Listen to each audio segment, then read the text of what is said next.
ఏమైందమ్మా? స్నేహకి పెద్ద ప్రమాదం తప్పిందమ్మా. ఫ్యాన్ మీద పడిపోయింది. నేను రాబట్టి సరిపోయింది.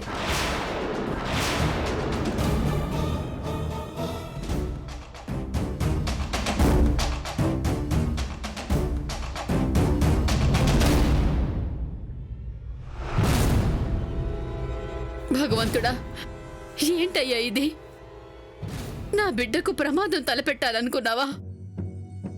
సమయానికి అపర్ణ రాకుండా ఉంటే స్నేహ ప్రాణాలు పోయేవి కదయ్యా. అక్క, స్నేహ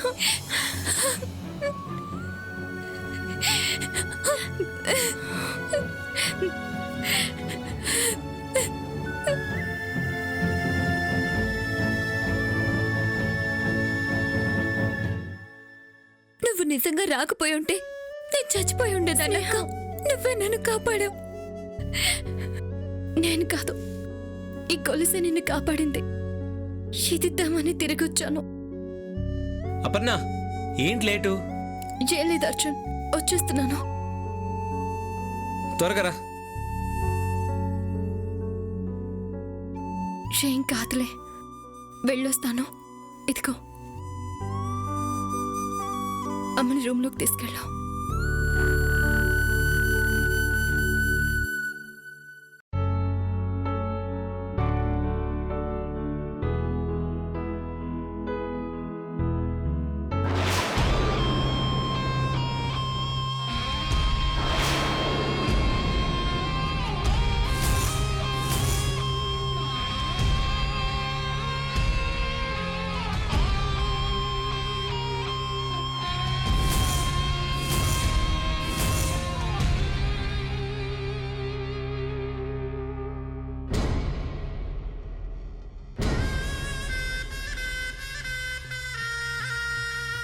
బోల్టూడి ఫ్యాన్ కింద పడలేదు.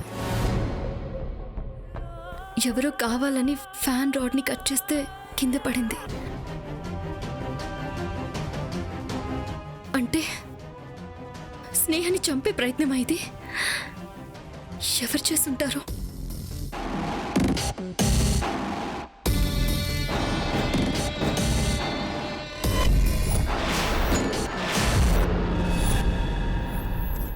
ఇది వీళ్ల పనా? స్నేహ తాళిని తెంచడమే కాకుండా తన ప్రాణాలు కూడా తీయాలని చూస్తున్నారు. అమ్మా, అలాంటి వాళ్ళది నిజమైన ప్రేమ కాదు, అది వ్యామోహం. ఎగ్జాక్ట్లీ చిన్నత్త, నిజంగా ప్రేమించుకున్న వాళ్ళు అలా చేయరు. ఎంత మనసు విరిగిపోతే కన్న కూతుర్ని పట్టుకొని మా దృష్టిలో చచ్చిపోయా ఉంటుందా తల్లి? అది సరే అమ్మా, తన కూతురుతో తన మాట అనేటప్పుడు ఆమె మాటల్లో వ్యథ, కళ్ళల్లో బాధ గమనించావమ్మా? పెద్దబాబుకు బర్త్డే విషెస్ చెప్పు కూడా వెళ్ళాం కదా. ఊరికే ఎలా కాలిపోతుంది? మంట పెడితేనో పడితేనో తగలబడుతుంది.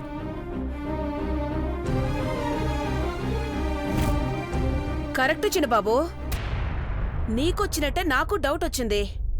పార్వతే షర్టును తగలబెట్టిందనుకుంటా.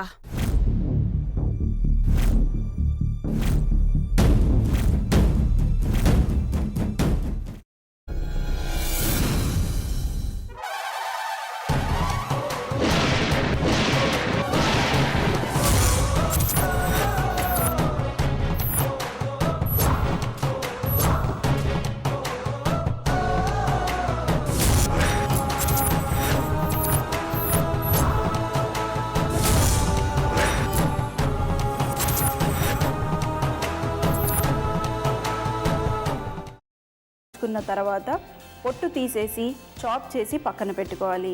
ఒక ప్యాన్లో కొద్దిగా నూనె వేడి చేసి అందులో ఆవాలు, మినప్పప్పు, శనగపప్పు, కరివేపాకు, సన్నగా తరిగి పెట్టుకున్న ఉల్లిపాయలు వేసుకుని 1 నిమిషం పాటు వేయించుకోవాలి. ఆ తర్వాత కాల్చి కట్ చేసి పెట్టుకున్న వంకాయని కూడా అందులో వేసుకుని బాగా మిక్స్ చేసి బౌల్లోకి ట్రాన్స్ఫర్ చేసుకుని అందులో తగినంత చిక్కటి పెరుగు లేదా పల్చటి పెరుగు వేసుకుని మిక్స్ చేసి అన్నంతో కానివ్వండి, చపాతీతో కానివ్వండి సర్వ్ చేసినా చాలా బాగుంటుంది.